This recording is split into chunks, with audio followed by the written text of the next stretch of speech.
어느새 낮에는 여름 같은 날씨가 돼서 여러분 운전하실 때 차에서 에어컨을 켜고요. 또 집에서 선풍기를 트시기도 할 겁니다. 또 커피 드시는 분들은 언제부터인지 따뜻한 커피보다는 아이스 아메리카노를 드는 일들이 요 한두 주간 사이에 일어났습니다. 똑같은 커피인데도 아이스 아메리카노를 들면 뭔가 좀 시원하고 좀 속이 뭔가 좀 뚫리는 것 같은 느낌을 어느새 갖는 계절이 되었습니다. 그렇지만 우리 모두 다 코로나 때문에 답답한 하루하루 일상을 지내고 좀 불안한 하루하루를 우리 개인도 지내고 우리 정부도 그렇고 세계 강대국도 마찬가지고 또 브라질 같은 나라 요즘 뉴스 보니까 하루에 20명씩 또 이제 코로나 걸리고 죽고 하는 일들이 세계 곳곳에 일어나고 있습니다. 정부든 강대국이든 적은 나라든 회사든 우리 학생들 학교든 또 교회든 우리 모두 다 지금 코로나로 인해서 답답한 세상을 하루하루를 살아가고 있습니다. 참 목이 마르고 어떻게 하면 좀 시원한 일이 우리에게 있을까? 그런 일을 모두 다 여기저기에서 찾고 싶은 그러한 날을 너나 할 것 없이 요즘 살아가고 있습니다. 오늘 함께 읽으신 에레미야 17장 말씀의 가장 중요한 말씀을 한마디로 말씀드리면 생수의 근원 되시는 여호와 하나님이라는 말씀에 여러분 주목하시면 좋겠습니다. 선지자 에레미야는 유대라는 나라의 멸망 과정을 다 지켜본 선지자입니다. 그래서 그 왕과 백성들에게 우상을 버리고 바알신 버리고 아세라 목상 버리고 생수 되신 하나님께로 돌아와라 라고 정말 절규하며 설교하고 예언하고 책망을 했습니다. 그런데 왕과 백성들은 이 하나님으로부터 받은 말씀을 오히려 듣지 않고 늘 좀 옳은 소리 하니까 에레미야를 때리고 욕하고 옥에 가두고 이런 일들이 에레미야의 선지자로서의 삶인 것을 돌아오게 됩니다. 에레미야가 선포한 예언의 메시지를 한마디로 말씀드리면 이집트, 그 당시에 강력한 강대국이죠. 이집트 의지하지 마라. 세상 권력 의지하지 마라. 세상 돈 의지하지 마라. 또 우상 섬기지 마라. 거기는 생수가 없다. 그건 다 가짜다.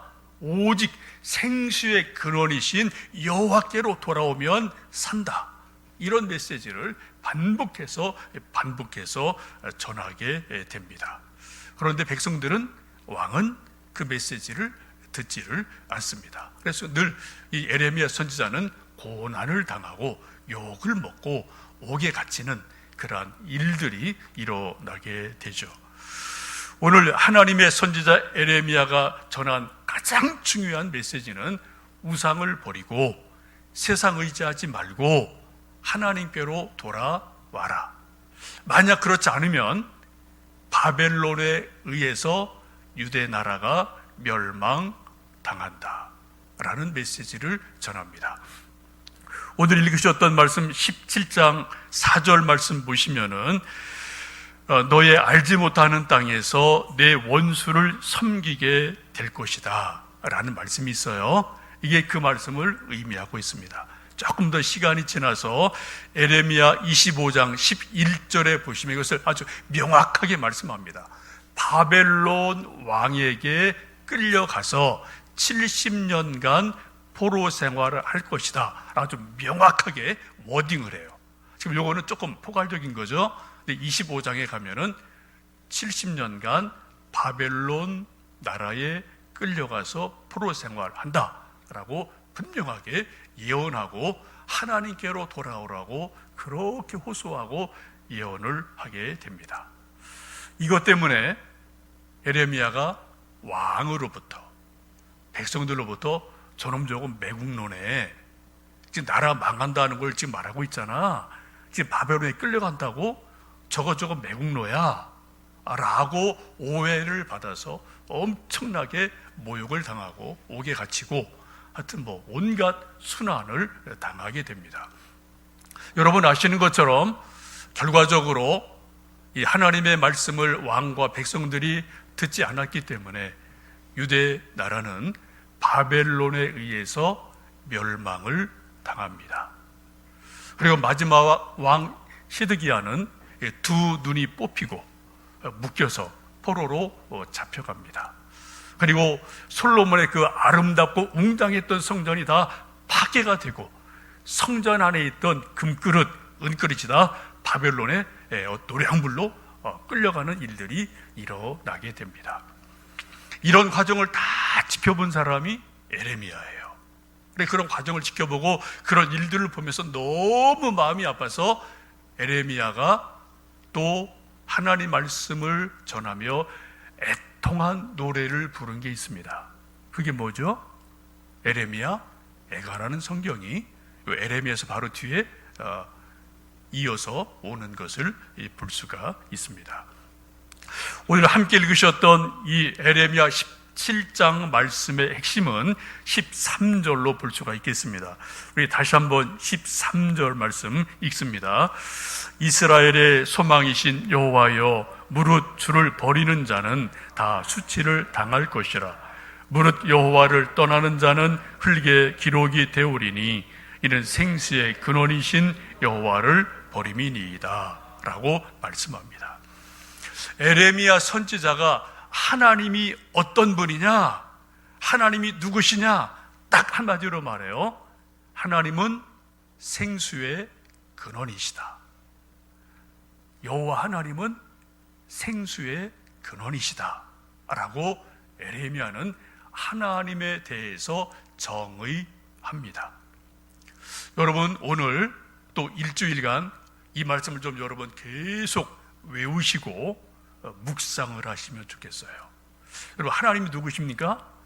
천지를 창조하신 분, 지금도 살아계신 분, 사랑의 하나님, 진노의 하나님, 뭐 여러 가지 우리가 성경 속에서 하나님에 대해서 알고 있어요. 근데 에레미야 선지자는 하나님이 누구시냐? 하나님은 생수의 근원이신 분이다 라고 말씀을 하고 있습니다. 이 세상에 살아있는 모든 존재, 식물이든 동물이든 사람이든 심지어 바이러스도 물이 없으면은 존재할 수가 없습니다. 그렇죠? 이 세상에 살아있는 모든 생명체는 다 그 속에 물이 있어요. 생수가 있어요. 생수가 없으면은 이미 죽은 거나 뭐 다름이 없죠. 여러분 우리 몸에도 대략 70%가 우리 몸이 이제 물이라고 하지 않습니까? 그래서 우리 몸이 쉽게 말씀드리면 이제 물 가죽 부대다라고 보시면 좋겠습니다. 그래서 가능한 한 뭐 좋은 물, 깨끗한 물 드셔야 되고요. 어디 외국 가면은 이제 물 갈아 먹으면 뭐 배탈 나고 또 여러 가지 문제들 생기지 않습니까? 왜요? 우리 몸이 그냥 물 주머니이기 때문에 그래요. 늘 먹던 물을 먹어야지 우리 몸이 건강하고 편안합니다. 그래서 우리가 물을 하루에 최소한 뭐 1.5리터, 2리터 정도 계속해서 커피를 마시든 국을 먹든 또 뭐 물을 마시든 티를 마시든 자꾸 물을 마셔줘야지 우리 몸이 좀 탄력이 있고 건강하게 유지가 될 수 있는 것은 너무나 잘 알고 있습니다. 며칠 전에 제가 우리 교회 옥상에 좀 채소를 몇 개 심었습니다. 뭐 고추모, 또 상추, 깨, 뭐 치커리 이런 거 몇 개 좀 사다가 심었어요.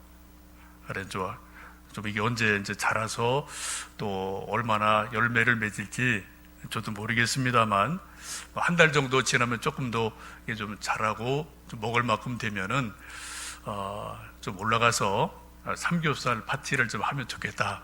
그런 자그마한 소망을 가지고 심었습니다. 제가 이 채소들을 몇 가지 심으면서 깨달은 것이 세 가지가 있습니다. 첫 번째는 우리 옥상은 이게 자연 땅이 아니에요. 이 땅과 이렇게 뚝 떨어진 말 그대로 옥상에 있는 밭이기 때문에 천수절입니다. 하늘에서 비가 내리지 않으면은 절대로 식물이 자랄 수가 없어요. 그 자체에 물이 없거든요. 다 빠져나가니까. 그래서 하여튼 하늘에서 비가 오야지만 생물들이 자랄 수 있어요.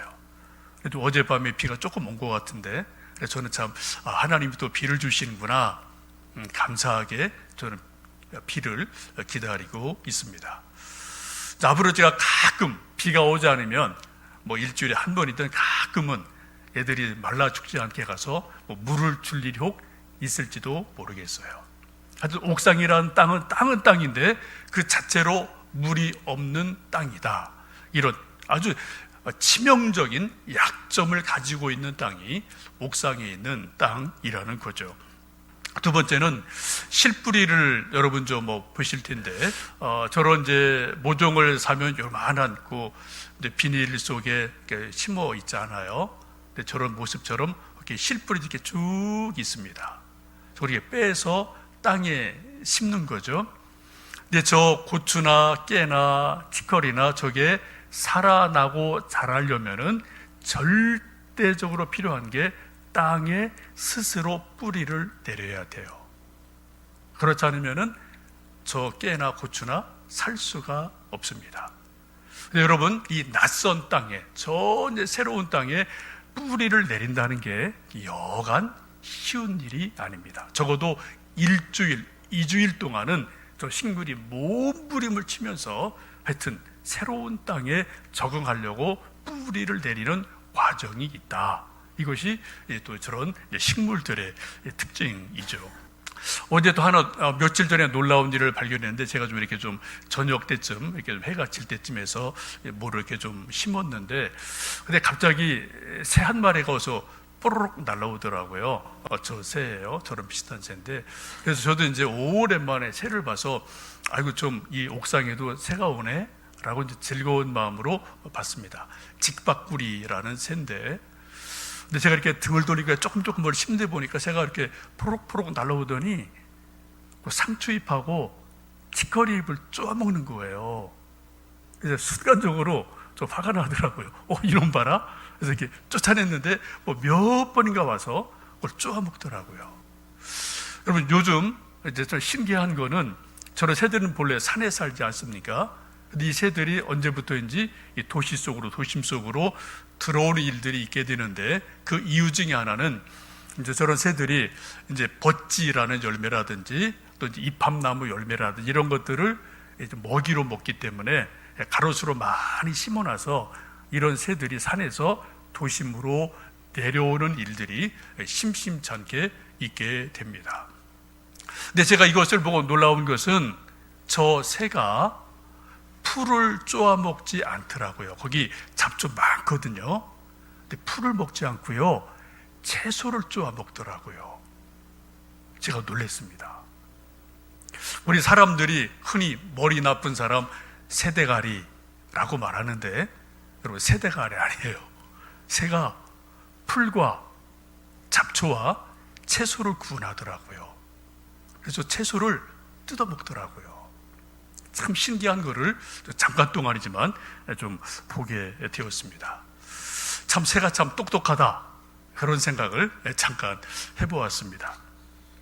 저는 이것을 쭉 보면서 내려와서 좀 생각을 정리하면서, 이러한 모습이 우리 신앙생활과도 비슷한 점이 참 많구나 라는 것을 생각해 보게 됐습니다.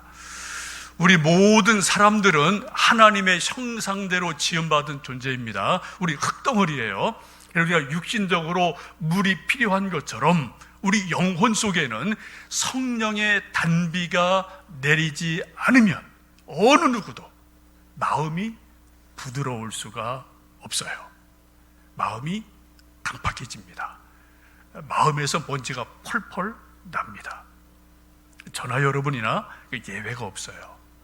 그래, 우리는 늘 성령님, 내게 좀 성령의 단비를 내려주세요.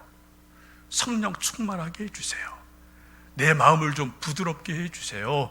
내 마음을 좀 촉촉하게 해주세요.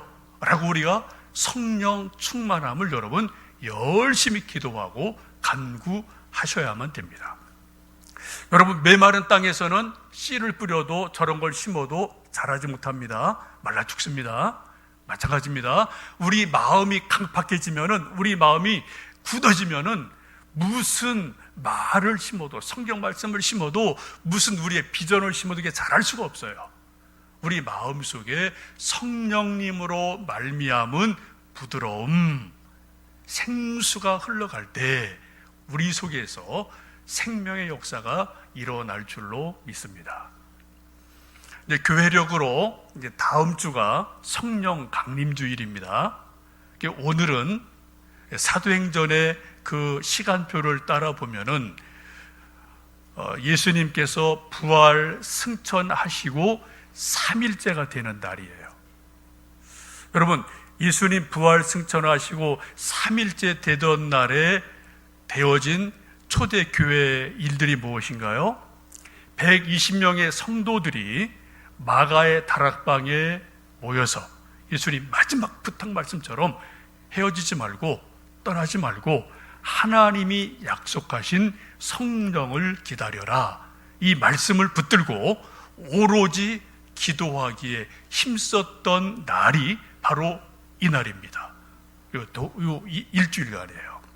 그리고 마침내 성령님이 오순절 날이 이미 이르자 성령님께서 바람같이 불같이 임하던 역사가 다음 주 성령 강림주일에 일어나게 됩니다. 여러분, 이 일주일간 기도하실 일들이 많겠지만 여러분, 기도의 모든 에너지를 성령님, 생수 같은 은혜를, 성령의 단비를 내 영혼에, 내 심령에 좀 부어 주십시오. 여러분, 성령 충만하기를 기도하시는 우리 모두 되기를 주님의 이름으로 축복합니다. 두 번째는, 우리 모두는 말씀 속에, 교회 속에 믿음의 뿌리를 내리지 않으면 결코 믿음이 자랄 수가 없다라는 것을 볼 수가 있습니다. 또 하나, 우리가 믿음 생활을 잘 하려고 하면은 새들이 와서 우리를 쪼아먹는 일들이 아주 많이 있습니다. 우리가 믿음 생활을 잘 하려면은 우리 믿음 생활 잘 하는 그 열심을 꺾거나 회방하는 일들이 생각지도 않게 종종 생겨요. 마치 새가 날아와서 요만한 그 어린 싹을 쪼아먹는 것처럼 우리 생각을, 우리 결심을, 우리 마음을 쪼아먹을 때가 아주 많습니다. 여러분, 새는 우리가 볼 때는 뭐 이쁜 거죠, 아름다운 거죠. 근데 성경 속에서 새는 되게 부정적으로 기록이 되어 있습니다. 마태복음 예수님 말씀하신 씨 뿌리는 비유가 있죠. 4가지 밭 비유가 있는데, 그때 씨 뿌리는 사람이 씨를 뿌릴 때 길가에 씨를 뿌렸어요. 딱딱한 땅이라 뿌리를 내리지 못하고 그냥 싹 그대로 길 위에 있었습니다. 그때 어떻게 했나요? 새가 날아와서 그 씨를 쪼아 먹어 버렸다라고 예수님은 비유하며 말씀을 합니다. 비유 말씀을 다 하고 나서 사람들 가고 조용한 시간이 됐을 때 제자들이 그 뜻을 다 모르니까 예수님께 묻습니다. 예수님, 아까 씨 뿌리는 비유를 말씀해 주셨는데 그 새가 길가에 뿌린 씨를 쪼아 먹었는데 그 새가 뭡니까? 라고 물었을 때 예수님 뭐라고 말씀하시죠?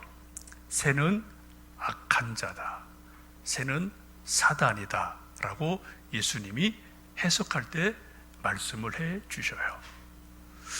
여러분, 우리가 믿음 생활을 잘 하려고 모처럼 결심할 때, 뭐 마음을 먹을 때, 뭐를 정했을 때 성경 좀 읽어야지, 좀 기도 좀 해야지, 좀 하나님을 잘 섬겨야지 결심하면 그것을 회방하고 그 싹을 쪼아먹는 새들이 우리가 알지 못하는 때에 날아와서 우리의 그 생각을, 그 마음을 쪼아먹을 때가 많다라는 것을 여러분 기억하시면 좋겠습니다.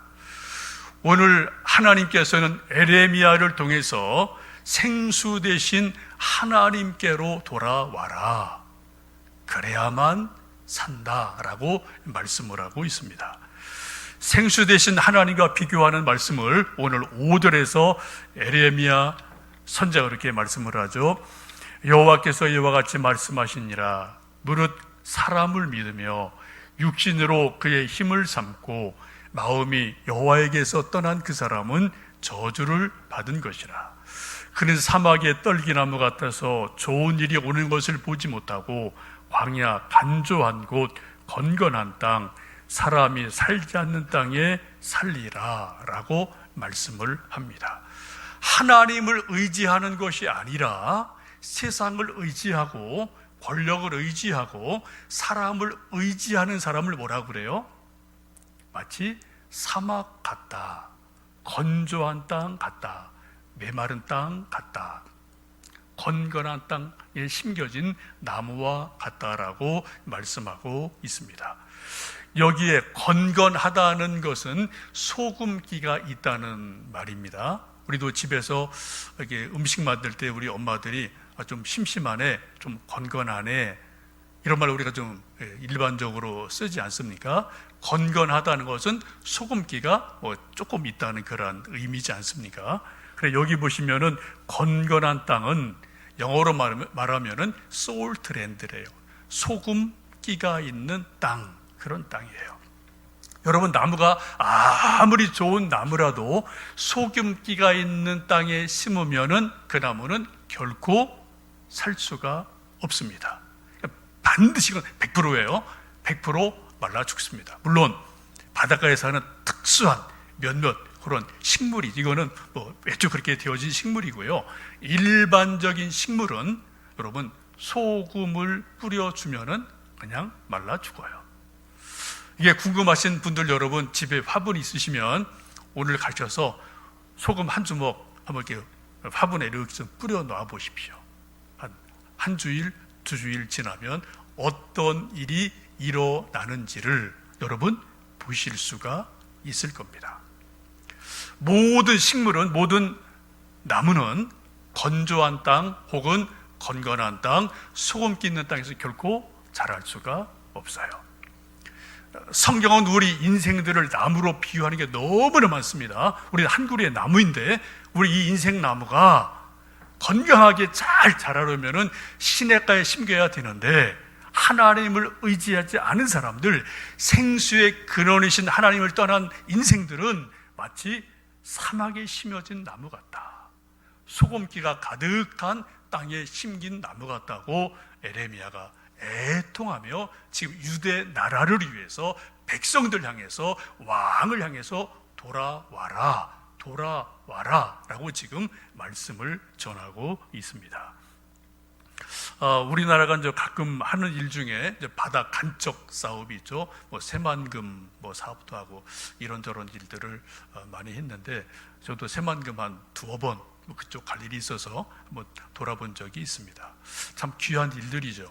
근데 간척지를 만들면 여러분 아시는 것처럼 2년, 3년은 절대로 농사를 못 짓습니다. 물론 이제 시험 삼아 짓는데 적어도 2년, 3년은 계속 물을 부어주고 또 비가 오고 해서 그 땅에 있는 소금기가 다 씻어 나가야지 비로소 거기에 모를 심든 나무를 심든 이런 일들이 일어나지 않습니까? 오늘 에레미야는 하나님을 떠난 인생들은 마치 건조한 땅, 사막에 소금기 있는 건건한 땅에 심겨진 나무와 같다. 그래서 하나님께로 돌아오라 라고 말씀을 합니다. 7절, 8절 보시면은 이 사막과 소금기 있는 땅에 심겨진 나무와 반대되는 좋은 나무를 소개합니다. 7절, 8절 말씀 보시면, 그러나 무릇 여호와를 의지하며 여호와의 를 의뢰하는 그 사람은 복을 받을 것이라. 그는 물가에 심어진 나무가 그 뿌리를 강변에 뻗치고 더위가 올지라도 두려워하지 아니하며 그의 빛 청청하며 가무는 해에도 걱정이 없고 결실이 그치지 아니함 같으리라 라고 말씀합니다. 그러나 하나님께로 돌아오는 모든 인생은 마치 시냇가에 심겨진 나무와 같을 것이다. 가뭄이 없고 잎이 청청하고 시절을 따라 철을 따라 열매를 맺게 될 것이다 라고 하나님께서 약속하고 있습니다. 여러분, 지금 읽으신 이 말씀과 좀 어디가 비슷하다는 느낌 같지 않으세요? 어디랑 비슷하다고 느껴지십니까? 시편 1편과 비슷하죠, 그죠? 예, 의미가 같아요. 표현은 조금 다른데 이 에레미야 17장의 말씀과 시편 1편의 말씀이 공통됩니다.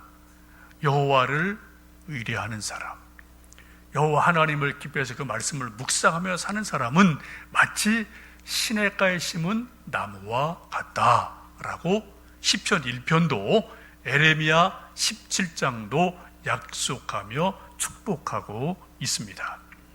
여러분, 저나 여러분이나 우리 사랑하는 아들, 딸들이나 정말 생수 대신 하나님께로 돌아와서 오늘 이 말씀이 축복하는 것처럼 그러한 삶이 되시기를 주님의 이름으로 축복합니다.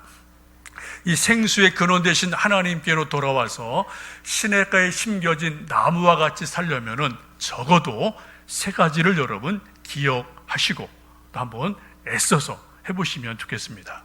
첫 번째는 9절 10절에 있는 말씀처럼 내 마음은 심히 거짓되고 부패하다. 나는 죄인이다. 이걸 우리 모두 하나님 앞에 겸손하게 인정하셔야 돼요. 나는 똑똑해. 나는 지혜로워. 나는 정직해. 여러분, 이러면은 하나님께로 나갈 수가 없어요. 어느 누구요? 절대입니다. 우리 모든 인간은 물론 사람 사이에 상대적인 어떤 이런 약간의 차이가 있겠지만은 우리 모든 인간은 하나님 앞에 다 죄인입니다.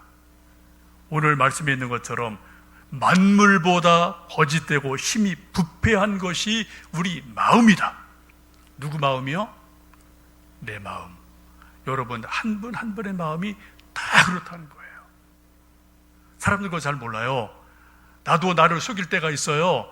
나 정도면 괜찮은 사람이지라고 내가 나를 정당화시킬 때가 많습니다. 스스로 나를 아주 높일 때가 많아요. 자존감 좋지요. 그러나 여러분, 영적으로 들어가서는 그런 일이 절대로 없습니다. 우리 모두는 하나님 앞에 100% 완벽하게 썩은 마음이에요. 영혼이에요. 죄인입니다. 우리는 잘 몰라요. 하나님 어떻다고요? 그 다음 말씀 보시면 우리의 심장을, 우리의 폐부를 시험하시고 살피신다 라고 하나님은 말씀하고 계십니다. 우리가 은혜 받을 자리에 나가려면 가장 중요한 첫 번째가 하나님, 나는 죄인입니다. 내 마음은 심히 썩었습니다. 내 마음에 선한 것이 없습니다. 내 마음에 악한 것밖에 없습니다. 이거를 하나님 앞에 겸손하게 인정하는 것이 은혜 받는 첫 번째 길이에요. 이때 회개가 일어납니다. 하나님과 가까워져요. 근데 이거가 안 되면 여러분 절대로 은혜 자리에 나가지 못해요. 아무리 비가 하늘에서 장대같이 쏟아져도 여러분 장독에 뚜껑 닫아 놓으면은 비 한 방울 장독에 안 들어갑니다. 우리가 죄인인 것을 고백하는 게 바로 마음의 문을 여는 거예요. 하나님, 저는 무능합니다. 저는 죄인입니다. 제 마음이 심히 부패하고 썩은 냄새가 물씬 납니다. 주님, 저를 불쌍히 여겨주십시오. 그리고 하나님 앞에 회개하는 마음으로 나갈 때 하나님이 우리를 긍휼히 여기셔서 은혜의 자리로 이끌어 주실 줄로 믿습니다. 첫 번째, 우리 마음이 심히 부패하고 악하다는 것을 인정하고 고백하는 것.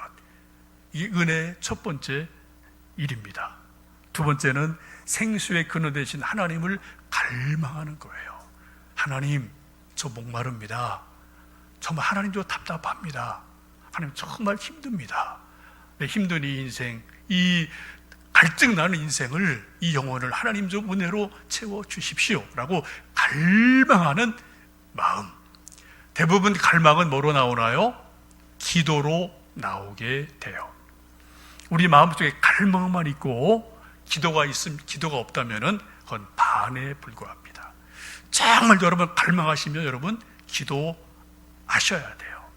기도 자리로 나가셔서 10분이든 30분이든 1시간이든 여러분 매일매일 기도하셔야 됩니다. 교회 못 오셔도 괜찮아요. 여러분 계신 자리에서 또 운전하시다가 차 세워놓고 잠깐 쉴 때, 근데 정말 간절하게, 또 공부하기 전에 우리 학생들 공부하기 전에 한 5분 10분 하나님 좀 저에게 지혜 주세요라고 갈망하며 기도할 때 하나님의 은혜와 지혜가 기도하는 우리에게 임할 줄로 믿습니다.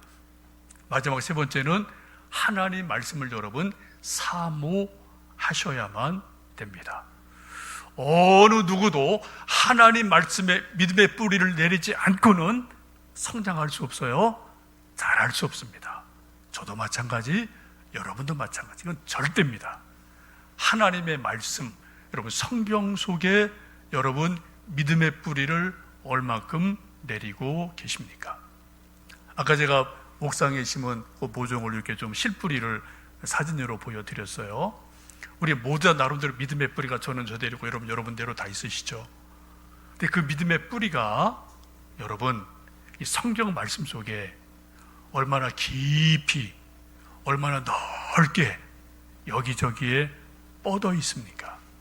그래서 성경 말씀에서 어떠한 영적 자양분을 여러분 빨아들이고 하나님 말씀으로 은혜를 받아서 힘을 얻고 있습니까? 하나님 말씀 성경 속에 믿음의 뿌리를 내리지 않고는 결코 우리 영혼은 살 수가 없습니다. 자랄 수가 없습니다. 우리가 일주일에 한 번 예배 드리는 이 시간, 제가 30분 정도 말씀을 전하는데 쉽게 말씀드리면은 공깃밥 한 그릇에 불과해요.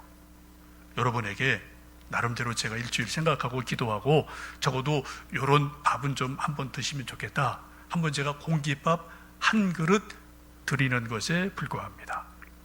나머지 6일 동안 여러분이 영적 밥은 여러분이 스스로 해결하셔야 될 일들이 아주 많아요. 어떻게 해요? 성경 읽으셔야 돼요. 큐티 하셔야 돼요. 기회 되시면은 성경 공부 하셔야 됩니다. 또 가정에서도 뭐 가족끼리 할 수만 있으면 같이 성경 읽고 또 잠깐 말씀 나눔하고 기도하는 것 아주 좋은 겁니다.